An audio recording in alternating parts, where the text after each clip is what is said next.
na nagpagawa ako ng kilay, yun din yung araw na nagpasama na ako kay mami na bumili ng ricados para sa lulutuin kong sopas bukas ng umaga. Bali sa kanya na ako nagtanong kung ano yung mga dapat kong bilhin. Kumuha nga siya ng repolyo, sibuyas at bawang at saka carrot. Tapos kumuha na rin siya ng bell pepper. Napansin ko talaga yung tindera kasi ang ganda-ganda niya. Dito yan sa bayan ng Pulilan sa may palengke. Sunod nga, naghanap lang kami ng manok tapos bumili na rin kami ng margarine. At ayun na nga, habang bumibili kami, meron nakakilala sa akin at nagpa-picture na din. Tapos fast forward kinabukasan, mga 5:30 siguro nung nagising ako. Labas ko na nga lahat ng ricados at naghiwa na ako ng mga gulay. Kailangan kasi maluto ko to bago mag alas 7 ng umaga dahil darating na yung mga mandarasal. Sopas nga yung pinili ko para hindi masyadong mahirap lutuin. Matapos ko na nga mahiwa yung mga gulay, pinagpira-piraso ko na yung pitso na nabili namin kahapon. Tapos matapos naman ako, binuksan ko na yung sausage at hiniwa ko to ng bilog-bilog na ganyan. Mga time nga na to madilim-dilim pa at first time ko lang magluluto ng ganitong oras. Nung nahiwa nga at natapos ko ng gayak lahat ng rekado, naglagay na ako ng margarine tapos inalagay ko na rin yung bawang. Sinunod ko na nga ilagay yung sibuyas tapos sinunod ko na rin yung pinagpira-piraso kong pitso kanina. Dinamihan ko talaga yung manok para mas masarap. Hinintay ko lang siya medyo maluto tapos sinunod ko nang ilagay yung sausage. Maya-maya din naman nilagyan ko na to ng tubig at hinintay kong kumulo. Separate nga yung kawali na pinag-isahan ko. Medyo matagal kasi magpakulo pag ganito kadami kaya pinaghiwalay ko sila. Kaya naman nung natapos na ako mag-isa, sinalin ko na lang yan sa kumukulong tubig. Habang kumukulo nga, kinuha ko na rin yung macaroni tapos nilagyan ko na. Pero feeling ko kulang yung macaroni kaya dinagdagan ko pa ng isang supot. Ang aga nga rin nagising nitong bantay ko.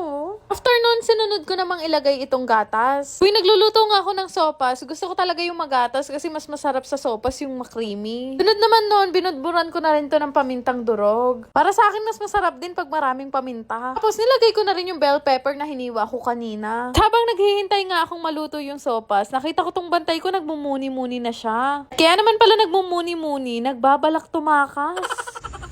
Hoy, Lily! Lily, balik!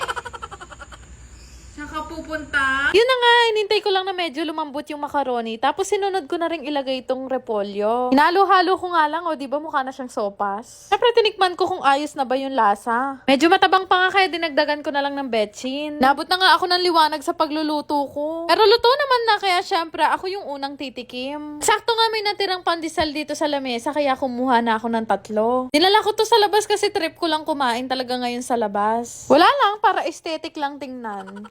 Biro lang, pero masarap talaga kumain sa labas kapag ganitong oras pa lang. Matanong ko lang pala, ganito rin ba kayo kumain ng sopas o kahit anong may sabaw? Ako kasi basta may kasamang pandesal, tinitil-til ko yan sa mga sabaw. Mukhang masarap naman tong niluto ko, kaya naman magkanya-kanyang sandok na tayo at sabay-sabay tayo mag-breakfast. Maya-maya nga may dumating na akong unang customer. Galing to magluto kaya tinanong ko siya kung approve na daw. Oh, meron pa nga dumating na isa kasi nalaman nila na nagluto ako ng sopas. Dahil magpapasko na meron akong giveaway para sa inyo. Kukuha ako ng mga mananalo sa mga magre-registered sa Aurora Game. 10 tigo 100 pesos, 5 tigto 200 pesos, 2 500 pesos at isang 1,000 pesos. Sobrang dali lang naman makasali sa giveaway ko. I-share nyo lang naman tong video na to at mag-register kayo sa Aurora Game. Gamit yung link na makikita nyo sa comment section. Tapos mag-comment lang kayo ng done registered kapag nakapag-registered na kayo. Kaya naman ngayon pa lang mag-download at mag-register na kayo. Sundan nyo lang naman yung steps na to para ma-redeem nyo yung makukuha nyong prizes sa akin. Ganyan lang naman yan kadali at pwedeng-pwede nyo na yan gamitin panglaro at padamihin kagaya nung akin. Gusto nyo rin bang kumita habang naglalaro? Download nyo na rin tong Aurora Game. Click nyo lang yung register para makagawa kayo ng account. Lagay ang mobile number, mag-create ng password at yung OTP na marireceive nyo. Ganun lang kadali gumawa ng account at pwedeng-pwede na kayong mag-cash in para makapaglaro. Napakadali lang din naman mag-cash in. Ilalagay nyo lang naman ang inyong GCash account name, GCash number at yung login password. Napakadaming laro na pwede mong pagpilian dito. May Guess Size, Toss Coin at Benson WD. Pero isa sa mga madalas ko talagang laruin itong color game. Bukod sa madali ang mechanics nito, mabilis lang din kumita dito. Para ka lang kasi naglalaro sa perya pero ang kinaganda dito, hindi mo na kailangan lumabas. Grabe guys, sobrang dali manalo dito sa Aurora Game. Isa sa pinakamadaling laro pa dito ay itong Dragon and Tiger. Ito lang naman din kasi yung pagpipilian mo dito. Mimili ka lang naman kung Dragon, Tiger, or Tie. Sarap nga tumaya dito kasi ang laki ng napapanalunan. Tipin nyo, sa isang taya, minsan nananalo talaga ako ng kulang 2,000. Kapag ka nga nananalo na ako ng malaki, syempre nagka-cash out na ako. Yung kinashin ko nga kanina na 100 pesos, napalaki inatake ko siya ng 10,000. Sobrang dali lang din naman mag-cash out. Lalagay mo lang naman yung GCash information mo at wag mong kakalimutan na ilagay yung login password mo. Di ba ganun lang kadali manalo dito sa Aurora Game? Kaya naman, subukan nyo na rin itong laruin gamit ang link na makikita nyo sa comment section. Yun lang naman. Salamat!